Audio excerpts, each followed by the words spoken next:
Residents of Khangabok has blocked halfway of the National Highway 102 along Imphal to Mori Road against the bomb threat at the residence of provider of Sur Hospital, Dr. Laishram Somen Kumar, and took a strong resolution to boycott any armed miscreants from entering Khangabok in Thoubal district.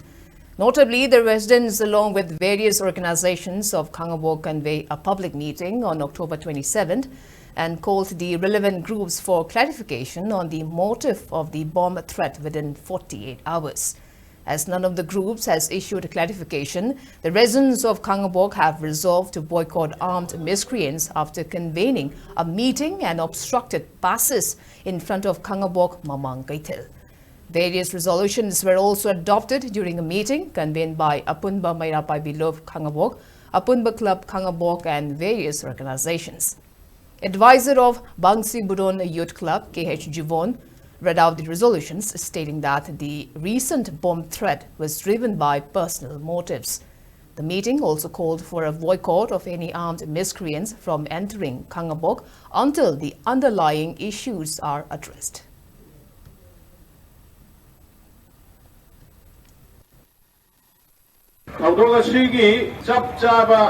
Kanana Karidamak, Kauribano, Haiba, Kandriba Pavadi, Hawokta, Kulai, Bible Amata, Sangbajadaba, Haiba, Warib Nakibadu, and Hatsina, Amukachu, Warib Naba, Hainayanari. Yanaba, Masak Hangaba, Eko Wagi Tawongi, Yanaba, Tenanaba, Ponadraga, Aikoi Masenda, on Sinduna, Awazaking Viva, Amadi. Perza Miamgi, Jendaba Sinmani. Asigumba Togosi, Toina Torabadi, Perzagi, Asau Boeratuna, Luxi Janana, Amana Amagi, Maten Panaduna, Manipur, Miamgi, Apam, Pangnaba, Honoriban Lambi Sida, Atauba, Akaiba, Oerakani, Haiba Kangin Biu,